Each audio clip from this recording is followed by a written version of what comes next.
Hello, and thanks for joining me today. My name is Jeff, and you're listening to episode 5 of the Comic Book of the Day podcast. Hey, today's comic, Brave and Bold number 54. That is right. You heard me correct. Brave and Bold number 54. This is published by DC Comics, and this particular issue was published in July of 1964. Now, this is actually a key comic, all right? And I personally would consider it a fairly significant key. It's actually one of the first key comics I recall ever purchasing. And believe it or not, the first key comic that I ever purchased was a Brave and the Bold comic as well. I was collecting early Brave and the Bolds and realized that at a certain point I was going to have to, bite the bullet and get a Brave and Bold number 57, which is the first appearance of Metamorpho, the Element Man. And that was, at the time, sort of stood out like a sore thumb in terms of purchasing old back issues of Brave and Bold. If you were looking at comic book conventions, you would probably be able to locate a good portion of Brave and Bolds, but the 57s and the 54s, unfortunately, would be behind the dealer on the wall. Those would be the issues that would be a little bit more expensive at the time that I was buying them, probably a little bit out of my price range. But I remember sort of biting the bullet and getting a nice issue number 57. And then that sort of gave me the, I sort of got over the hump of spending a little bit of extra money for a comic book. So the second one, the second key comic that I bought, and when you talk about key comics, you're talking about comic books that have something significant that happened in them, like a first appearance or a death of a character or the introduction of a character or whatever, the origin of a character.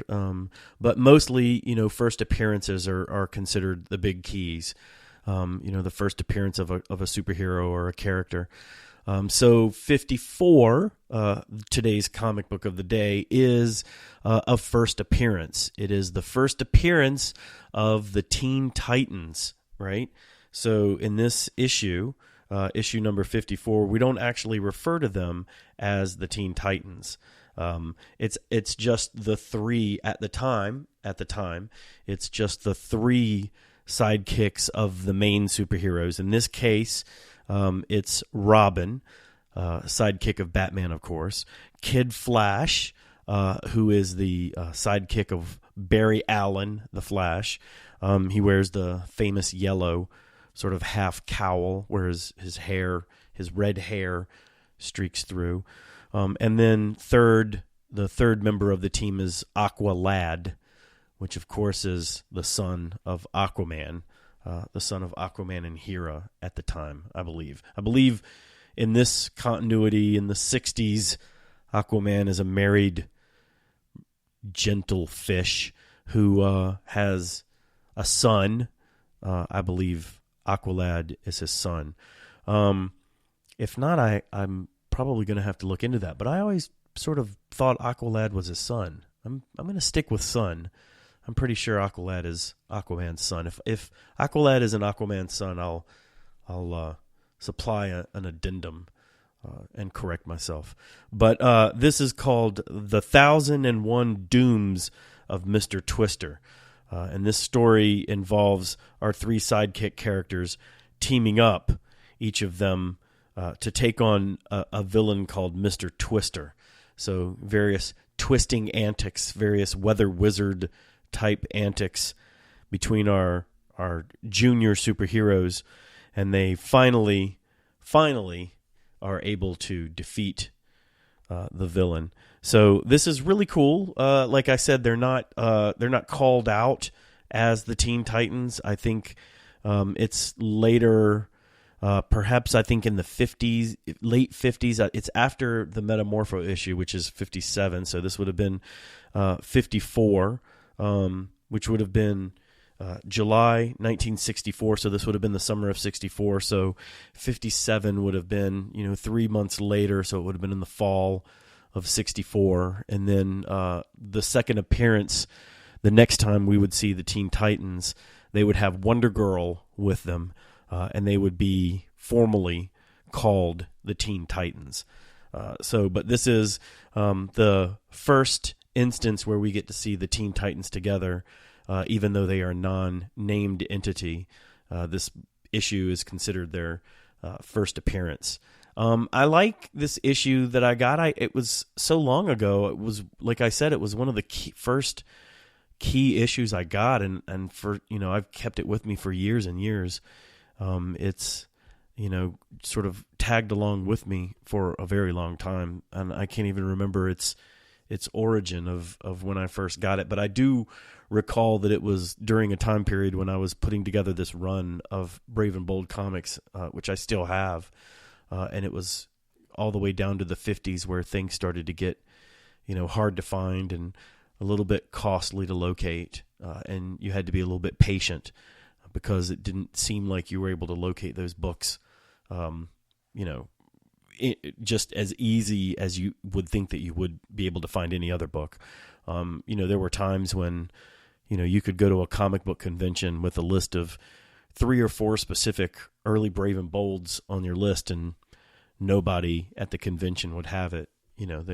They'd all give you some sort of excuse about how it was back at their store, but they didn't pack it and they didn't bring it. But they definitely have it. If you would like to contact them and email them, they'd be happy to sell you a copy.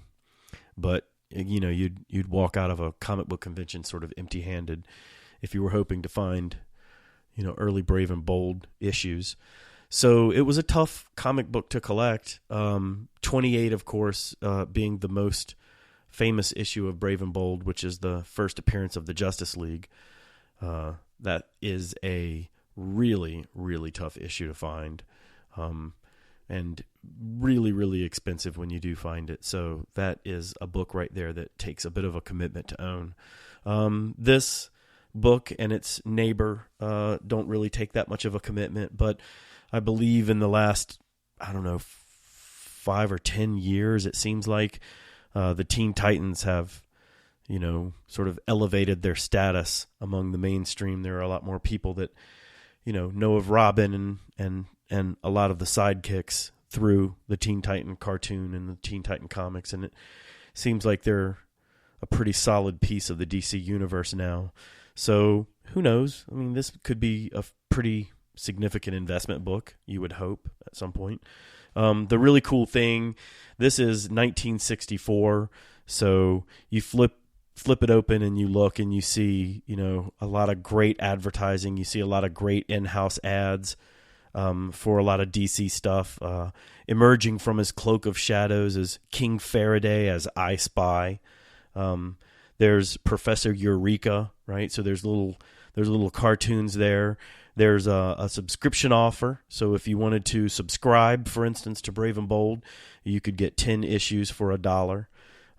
So lots of really fun in-house DC ads. There's something that I probably would like to talk about more as time goes on. I actually spent a little bit of time researching it at some point and, reading Wikipedia about it because it became such a it was such a curiosity to me that I think I sort of went down a rabbit hole, sort of trying to learn the history of Palisades Amusement Park in New Jersey. But this is one of the DC comics that has a coupon for free admission to Palisades Park. And there's Superman holding the park up with one hand saying, be my guest at America's greatest amusement park. And you have to imagine, as a young kid growing up in Virginia, Richmond, Virginia, in the middle of the suburbs of Virginia, seeing this magical place called Palisades Amusement Park, I thought, what a wonderfully magical place that Superman would invite you to come and be his guest at this place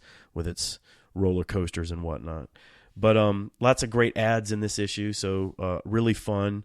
The really interesting thing is in the very beginning of the book, just inside the front cover, there's a comic. It's published as a public service message. It's a PSA, public service announcement comic book.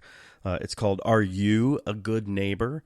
And it's a little, 9-panel, 8-panel story of a little kid who's playing with his friends, and they're kicking over garbage cans, making a mess, and the kids are off to go run and do the next thing. And one of the kids in the group says, "Hey fellers, help me clean up this mess." And of course, all the other kids are running away, going, "Skip it, Billy. Let's go on to the park for our picnic. I'm starved." And they all run off to the park and find the park in complete disarray and decide sort of spontaneously that it was their civic duty to clean the park up after themselves. And they went back with Billy and cleaned up the rest of the alleyway that they had formerly messed up. So a great little morality public service announcement there. It published as a public service in cooperation with the National Social Welfare Assembly, coordinating organization for national health, welfare, and recreation agencies of the U.S. Copyright 1964, National Periodical Publication. So your little social awareness PSA there for you. Anyway, that's the comic book of the day. My name is Jeff. Thank you for joining me today for Brave and Bold number 54, published in July of 1964 by DC Comics. Tomorrow's comic looks to be one of the Uncanny X-Men. So join us tomorrow as we jump into what can only be Chris Claremont and John Byrne world, if you will. So look forward to that tomorrow. If you want to see today's comic book of the day, you can head over to comicbookoftheday.com. That's the website where everything happens, where we publish all of the photos of my comics of the day.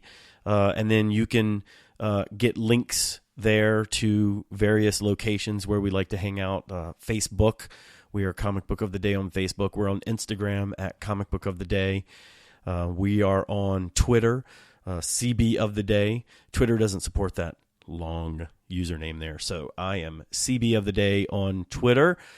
Let's see, where else are we at? We are on all those fun little social media places. So if you go to comicbookoftheday.com, you can follow us at whatever's convenient. You can subscribe on iTunes, and you can find us in Google Play. So enjoy the podcast, and thank you very much, and we will see you tomorrow.